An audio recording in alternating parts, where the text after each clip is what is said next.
उत्तर प्रदेशની યોગી સરકારે મહાકુંભમાં થયેલી ભાગદોડની ઘટનાની તપાસ માટે 3 સભ્યોની ન્યાયિક પંચની ટીમની રચના કરી છે। આ ટીમે ગુરુવારથી જ કેસની તપાસ શરૂ કરી છે।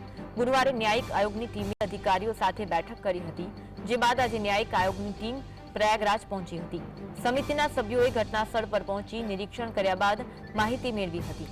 દરમિયાન ન્યાયિક પંચની ટીમ ઘટનાસ્થળે તૈનાત સુરક્ષા દળો અને પ્રત્યક્ષદર્શીઓ સાથે વાત કરી ઘટના પાછળનું કારણ શોધવાનો પ્રયાસ કર્યો। મહાકુંભમાં મૌની અમાવસ્યા પહેલા સંગમ સ્નાન પર થયેલી ભાગદોડમાં 30 લોકોના મોત થયા હતા, જે બાદ સીએમ યોગી આદિત્યનાથે ઘટનાની તપાસ માટે અલ્હાબાદ હાઈકોર્ટના નિવૃત્ત ન્યાયાધીશ હર્ષકુમારની અધ્યક્ષતામાં એક ન્યાયિક પંચની રચના કરી। આ સમિતિમાં જસ્ટિસ હર્ષકુમાર, ભૂતપૂર્વ આઈપીએસ વીકે ગુપ્તા અને ભૂતપૂર્વ આઈએએસ ડીકે સિંહને સભ્ય બનાવવામાં આવ્યા। આયોગની તપાસ માટે 30 દિવસનો સમય મળ્યો છે, પરંતુ આયોગ ખૂબ જ ઝડપથી તપાસ પૂર્ણ કરવા માંગતું હોવાનું અધિકારીએ વાત જણાવી હતી।